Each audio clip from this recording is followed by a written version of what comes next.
Listo, vamos con Nader Fure, de Córdoba, Argentina.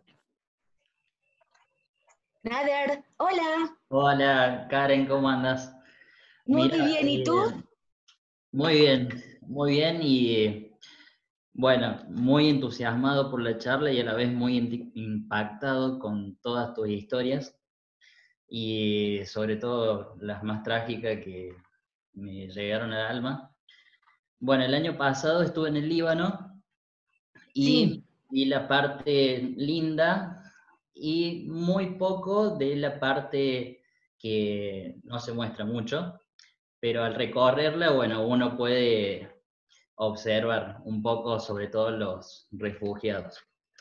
Mi pregunta es, eh, ¿cómo están viviendo, digamos, los refugiados allá en el Líbano y, bueno, en Medio Oriente? La segunda es cómo va a afectar la crisis económica y política en, bueno, puntualmente en Medio Oriente, y si crees que va a haber un nuevo conflicto, porque, bueno, en todos los países del mundo estamos haciendo la cuarentena y tenemos ansiedad, a veces se vive en algunos lugares violencia familiar o suicidios y demás. Y en esos países que están constantemente en conflicto, podría llegar a pasar eso. Y había una pregunta más. ¿Quién puede salir beneficiado en la región de Medio Oriente? ¿Irán, Arabia, Estados Unidos, China? Porque yo tengo, bueno, entre una de las ideas conspirativas es que No este es idea virus... conspirativa, es una idea. Ay, perdón, te escucho, perdóname por interrumpirte, es una idea. ¿Es tuya la idea o es de otro? Porque capaz que no es conspirativa, es una idea más. Con tu inteligencia la vas a tomar o la vas a descartar. Pero perdón por interrumpirte. No, está bien, está bien. Yo escuché entre tantas y bueno, una que escuché y a la vez fui atando clavos, por así decirlo, era que se buscaba eliminar a la población anciana y a la población de bajos recursos que no aportaban a los países, y de esa manera mantener, digamos, un orden económico, y sobre todo beneficiar a las clases más ostentosas, más poderosas. Y eso, bueno, se nota mucho en el Líbano, que es la diferencia total entre las clases pudientes, las clases pobres, y a la vez en la parte religiosa, que vas a la parte cristiana, es más europea, y la parte musulmana es muy conservadora, digamos, de su cultura y demás, y ahí se ve la gran diferencia, sobre todo en la parte sanitaria y de salud. Bueno, tengo que leer porque son un montón de preguntas. Pero empezaste con refugiados. Mira, cuando empieza el conflicto en Siria, empieza en febrero de 2011 y yo empiezo a cubrirlo en diciembre de 2011. Más aún, creo que paso las fiestas en Beirut e ingreso como los primeros días de enero de 2012. ¿Qué es lo primero que hago en el Líbano? Es a ver los supuestos campos de refugiados sirios, que en realidad no eran campos de refugiados. ¿Por qué? Porque al no estar adheridos al convenio que tiene que ver con la protección de refugiados, el país Líbano, el Estado no está... no es parte de ese convenio que tiene que ver con el ACNUR, que es la Agencia de Refugiados de Naciones Unidas y demás. Entonces no se los reconocía como refugiados. Había campos en la frontera con campos, terrenos, estructuras que eran muy precarias en la frontera con Siria, precisamente. Tengo un montón de artículos sobre el tema. Entonces, no se podían registrar como refugiados, pero algunos, después cuando ya se empezaban a hacer listas, no querían que registraran como refugiados por razones políticas o de seguridad. Después había muchísimos que vivían sobre todo en la parte de la zona norte, Trípoli y demás, y después fueron desplazándose a través del territorio libanés. Entonces, por eso lo nombré al principio, es una gran cantidad de población, de entre 1.500.000 y 2 millones, de personas que ingresaron a un territorio muy pequeñito, de 10.000 y algo de kilómetros cuadrados. Entonces, es muy pequeñito, entonces eso, con todo, lo digo con todo el respeto, con toda la consideración de que esos seres humanos están viviendo una crisis humanitaria impresionante, pero impacta en la economía, la sociedad, la política, la educación, en todo el sistema sanitario del Líbano. Entonces, ¿cuántas veces desde la presidencia o desde otros organismos se ha pedido que paulatinamente esos refugiados regresen al territorio sirio? Algunos regresaron, pero son muy pocos, pero además hay que contar que hay 1.500.000 o 2, vamos a redondear en 2, pero además esas mamás tuvieron niños, así de que ese número se ha elevado muchísimo más. Entonces, ¿qué ha pasado? El Líbano se ha portado de una forma ejemplar a nivel humanitario. No ha recibido lo que se le ha prometido por parte de organismos internacionales que tiene que ver con la ayuda a los refugiados. El tema es que hay que ver qué zonas se van liberando de la guerra, tiene que ser acuerdos entre gobiernos y gobiernos para descomprimir una situación económica y sanitaria, porque ya lo sabemos de que casi no hay salud pública en el Líbano, por eso el temor al COVID-19, ¿cómo se sostiene una situación así? Yo creo que hay muchas maneras, se ha solicitado muchas maneras por parte del gobierno libanés de ver cómo se puede solucionar el tema, porque porque no son campos de refugiados en sí mismos como sucede, no sé, en Turquía, suponte, o en otros países. Es como se van organizando, pero ahora acaban de salir del frío, pero en realidad mueren de frío, mueren de hambre, aunque haya mucha ayuda, y aunque tengan familiares, y aunque haya gente de buen corazón que los ayude, pero todo sigue siendo muy precario, y estamos hablando de 2011, hace 9 años que tiene el conflicto en Siria. Por favor, esto hay que solucionarlo. Yo no soy la persona adecuada para decirlo, quizás tengamos algún especialista en la materia para hablar sobre el tema, pero a ver qué política de estados se implementa con la intercesión de organismos no gubernamentales para que esos refugiados vuelvan a sus casas, a sus hogares. Lo que pasa que he estado en Siria y no hay casas ni hogares, no hay construcciones, porque todo está como tierra arrasada, como producto del conflicto. Entonces, ¿dónde se instalan esos seres humanos que hace 9 años hace que están en el Líbano? Eso por un lado. Y las situaciones, no te puedo explicar, de los desplazados internos dentro de Siria. Les estaba contando al principio lo de Rubkan, es horroroso, pero eso no es nuevo. En Turquía yo lo vi, en la frontera entre Turquía y Siria, que estaban es lo que es Antakya, los campos de refugiados donde se convierten en triplemente víctimas, porque sos refugiado, y encima ahí estaba instalado el comando de operaciones de Assad, era el comandante de las fuerzas libres de Siria, cuando empezó todo al principio. Entonces, por eso digo, es triplemente víctima, tiene que irse, dejar su casa, se mueren sus niños, su familia, va a un campo de refugiados, encima allí están los grupos que combaten, pero encima viene el Mujabarat, que es la inteligencia siria, y si ese pobre refugiado, como pasa en Colombia, si hay colombianos, y Sergio lo sabe, si el pobre refugiado le dio un vaso de agua al comandante, o al miliciano, o al quien sea, que lo obligó a hacerlo, pasa a ser sospechoso de colaborar con... entonces es un horror. Lo que sí yo vi en el Líbano, pero eso también se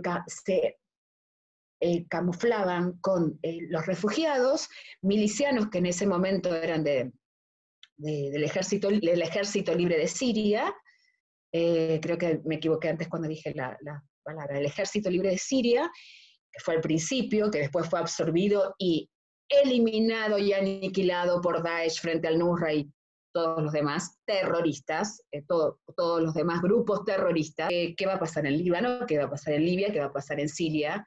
A ver, hay crisis preexistentes, sobre todo económicas, políticas, sociales, a todo nivel. ¿Qué es lo que va a pasar? Y yo creo que deben de estar pasando. No, estoy segura, porque lo sé, que están pasando muchas cosas, porque, reitero, mientras el COVID-19 suceden muchísimas cosas, y esto lo que va a dejar es a la población claramente, esto ya está determinado, a la población más empobrecida, más desprotegida por los puestos de trabajo que se pierden en cualquier parte del mundo. Es que ya hay estadísticas.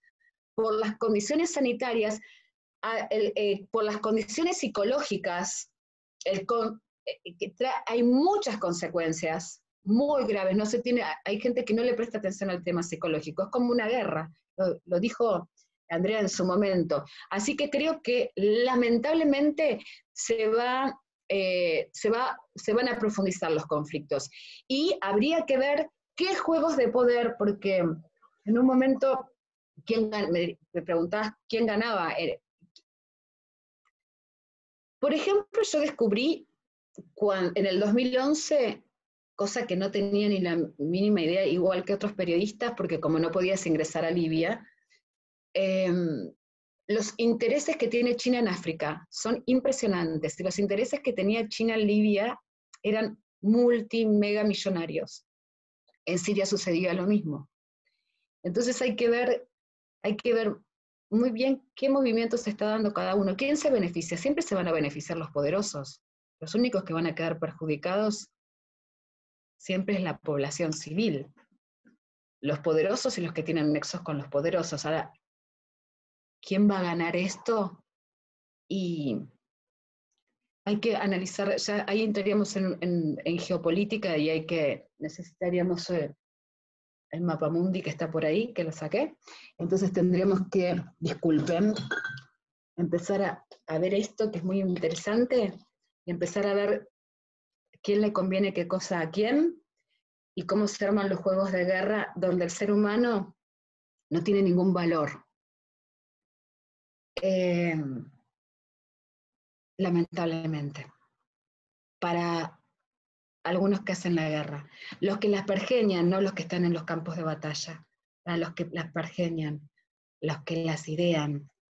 Entonces, ¿quién va a ser el gran ganador? No sé, pero sabemos que van a ser muchos los perdedores. Y la última, la teoría conspirativa, era el tema de los ancianos y el tema de las personas con bajos recursos. Voy a decir lo siguiente, hay archivos, hay YouTube, hay muchos canales.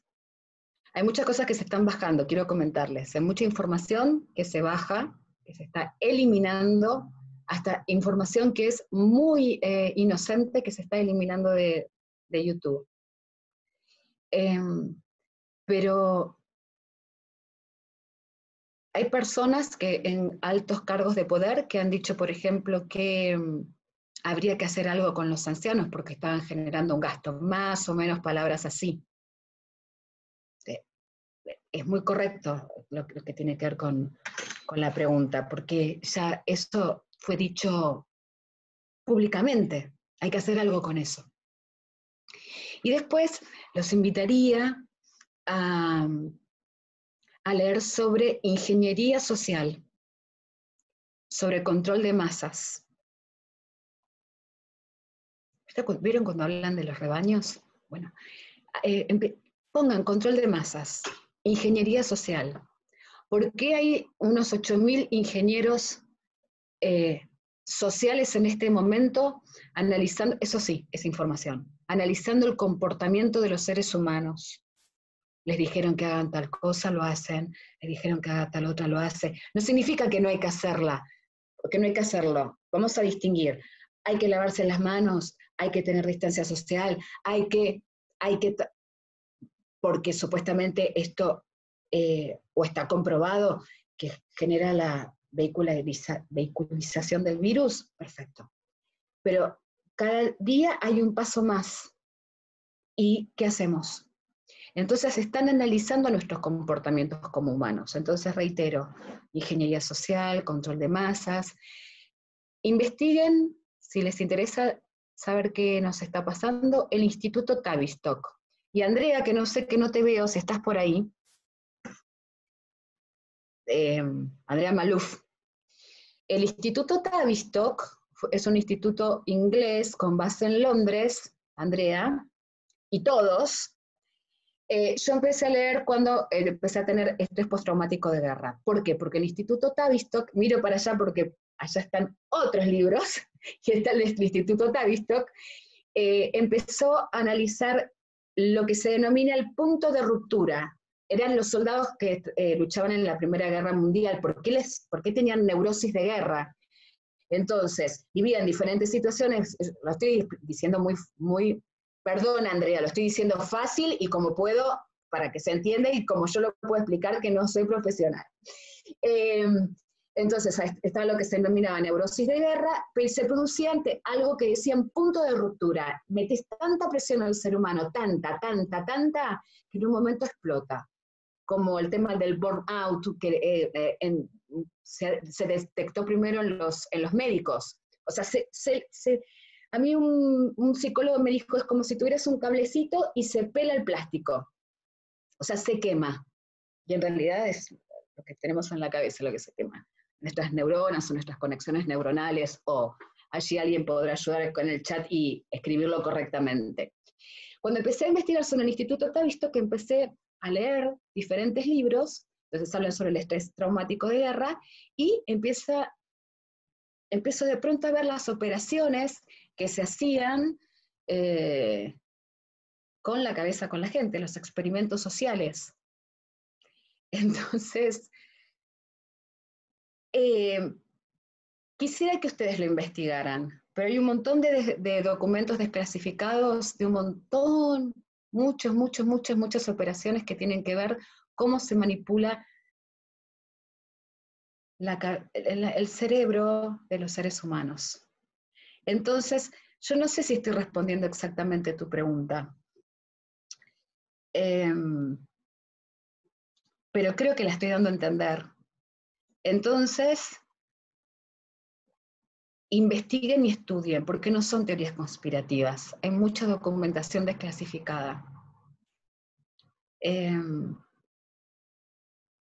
Así que bueno, nada, podría decirle muchas cosas más, pero nada, son cosas como muy específicas y es preferible que ustedes, el que esté interesado, las investigue, a ver si esto tiene algo que ver. Pero que nos están observando, sí nos están observando claramente, están observando nuestros comportamientos en cada uno de los lugares. ¿Cómo no van a ser tan inteligentes para observar cómo nos comportamos socialmente y cómo respondemos? Listo.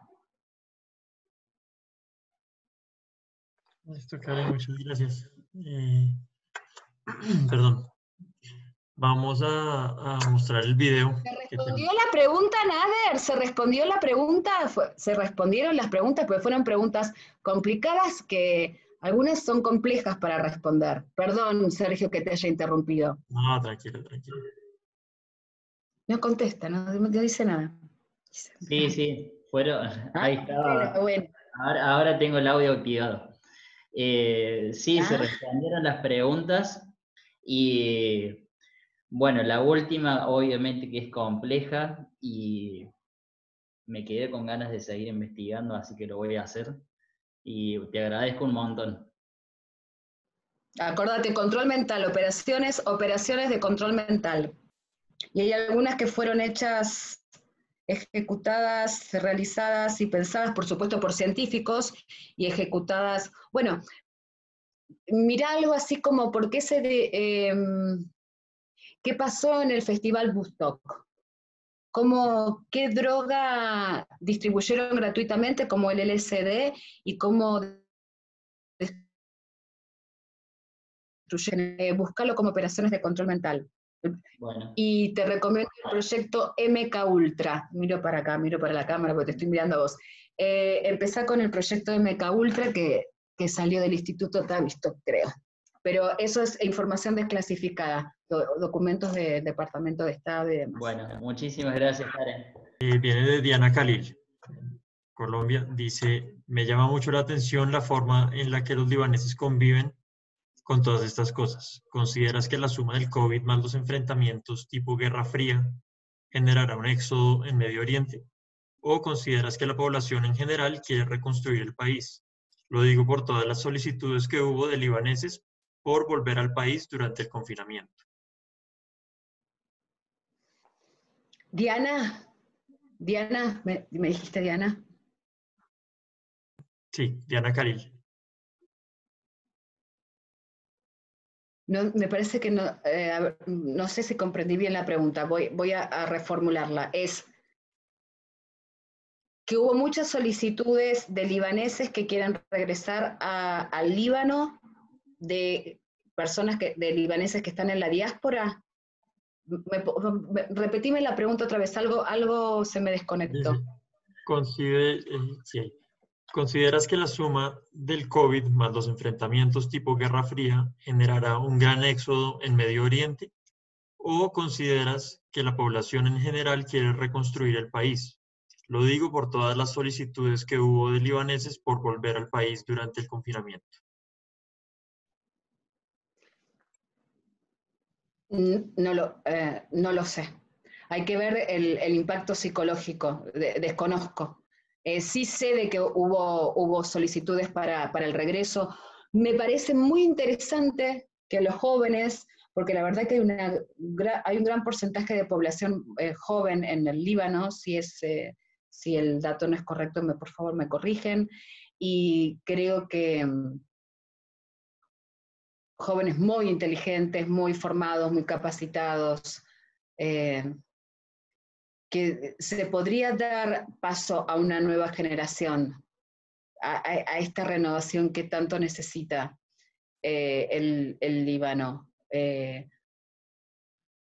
con la incorporación que puede ser lenta, puede ser inmediata o mediata, sí tiene que ser en forma inteligente desde lo racional y desde lo emocional. La incorporación de los jóvenes o de más jóvenes, de las personas que están en el poder, porque creo que pueden generar un cambio estructural muy importante. Entonces, sí puede ser una de las posibilidades, pero también yo creo que hay que ver qué es lo que sucede a nivel región y qué es lo que sucede con los vecinos, y claro, justamente, vecinos a nivel región, guerras proxy, cómo va a impactar el eje de la resistencia, Irán, Siria, Hezbollah en el Líbano. Entonces, son tantos, reitero la palabra, vectores que se cruzan y que convergen, que tendríamos que analizar. Sería algo, yo creo que sería un movimiento único, de que los jóvenes del Líbano se queden en el Líbano con la formación que tienen y los jóvenes de origen libanés de la diáspora regresen al Líbano, porque es una manera de regresar, porque la sangre es lo que se tiene. No sé, ahora, eso sería algo. Estoy mezclando lo emocional, entonces no puedo, se me estoy trabando. Sería maravilloso que sucediese una cosa así, porque creo que les haría muy bien, le haría muy bien al país y le haría muy bien a la región y le haría a ustedes fundamentalmente como seres humanos, y creo que el impacto sería impresionante.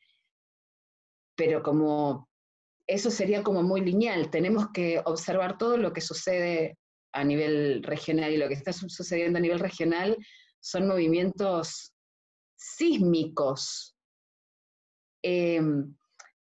Tengan en cuenta que no es un dato menor que hayan triunfado los ultraconservadores en Irán, porque eso en las legislativas, porque eso va a está imprimiendo su sello para las próximas elecciones presidenciales. Y a partir de ahí, todo el apoyo que se da a la región y las relaciones diplomáticas. Y por eso hablé de tener en cuenta el eje de la resistencia, ¿no? Entonces, son como muchos factores que hay que analizar. Me gustaría saber, no sé si respondí tu pregunta, porque soy consciente que mezclé algo emocional, porque no sé si es posible, pero sería maravilloso que lo fuera, pero me gustaría saber la opinión de ustedes. Yo no tengo la respuesta. La respuesta es que eso es que la región es un polvorín, y lo sabemos absolutamente todos. Si el Líbano se convierte, ¿qué les dije al principio? Era la París de Medio Oriente, la Suiza de Medio Oriente, se puede convertir nuevamente en el ave fénix del Mediterráneo, y quizá dependa también de los jóvenes de la diáspora, quizá dependa también de los jóvenes que están dentro del Líbano. Entonces habría que ver en qué se quiere convertir el Líbano. ¿Alguien me puede responder? No muy largo, si se lo permitís, Sergio, por supuesto. Sí, por supuesto. El que quiera dar respuesta a la pregunta. Quiero escucharlos, algunos. A ver, ¿qué opinan? Cuéntenme, me encantaría conocer su opinión. ¿Quieren ir jóvenes de la diáspora libanesa, quieren ir al Líbano a hacer algo por el Líbano para modificar las estructuras, o consideran que está bien levantando las banderas de la diáspora libanesa obviamente, del Líbano en la diáspora, o les gustaría hacer algo? Estoy viendo caras, algunos se tapan la boca, otros se ríen, pero nadie me está contestando. ¿Quiere que alguien me conteste? No puede ser. Te digo, a ver, Chemes, quiero que hables. ¿Por qué te tapas la boca? Si nadie te va, ¿quién te está censurando? Yo estoy viendo un montón de gente. Sí, ¿Puedo hablar? Me animo. Pero por supuesto. Pero hay algunos que tienen que hablar también, ¿eh? Sí, seré breve. Todos queremos regresar al Líbano, ¿no? Yo creo que paso bastante entre allá y aquí Ecuador, pero hoy en día los jóvenes están migrando. Te digo, por todos mis primos, por mis amigos, por mi familia, están migrando. Eso es lamentablemente lo que yo estoy viviendo. Sí. De hecho, muchos de mis primos estaban aplicando. Australia abrió una aplicación durante la época del Saura para que la gente pudiera migrar, pero muchos no pudieron migrar de los jóvenes. De hecho, primos míos dejaron a sus esposas y a mis sobrinos mientras ellos fueron a Qatar para poder. Entonces, mi experiencia, a mí me da pena, que yo estoy haciendo un trabajo con la Asociación Psicoanalítica de Beirut y me da pena no poder ir, porque la gente me dice, estás loca, ¿tú qué haces aquí? Tú tienes que quedarte allá, todos quieren salir, yo vivo eso. No sé si alguien tiene una experiencia diferente. Claro, porque ¿quién hizo la pregunta? Diana, que cuente cuál es la experiencia diferente. ¿Por qué hizo esa pregunta, Diana? Porque seguramente si hace esa pregunta es porque tiene alguna información determinada. Dice que hay mucha gente que está queriendo regresar. Acá Andrea comentó esto, entonces me gustaría que Diana cuente sintéticamente a ver por qué hizo esa pregunta y cuáles son sus bases, sus fundamentos. Hola Karen, ¿cómo estás? Muchas gracias por responder mi pregunta. Bueno, básicamente porque veo que, como decía Nader, nosotros vimos una parte del Líbano que no... Líbano, entonces uno dice, ¿cómo es que la gente vive en medio de todas esas cosas feas y malas, y ahora el tema del COVID y todas las guerras civiles que hubo? Y me llama la atención mucho el tema de que tantos hayan querido volver durante el tema del confinamiento, que ahora estén ahí, pero que a la vez siguen habiendo esas tensiones, y uno dice, bueno, entonces, ¿qué va a pasar? ¿Se van a quedar y van a reconstruirlo, o apenas haya manera de viajar fuera van a devolverse, o por qué quisieron volver? ¿Sí?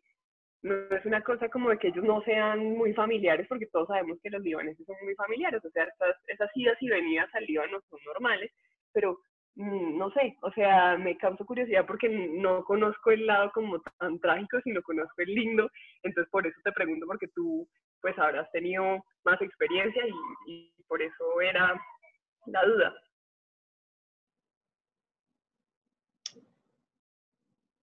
¿Se cortó? ¿Se cortó? Diana. No, ahí creo que terminó y Listo. ella puso silencioso. Ok. Entonces voy a decir lo siguiente. Cuando ustedes van al Líbano, generalmente van por diferentes organizaciones y demás, o sus familias, o lo que sea, de diferentes maneras. Yo de lo que soy yo, Karen Marón, ¿qué opino? Es mi opinión personal. A ustedes le muestran todo lo maravilloso que es el Líbano. A muchos le muestran lo maravilloso que es el Líbano, todos vemos lo maravilloso que es el Líbano.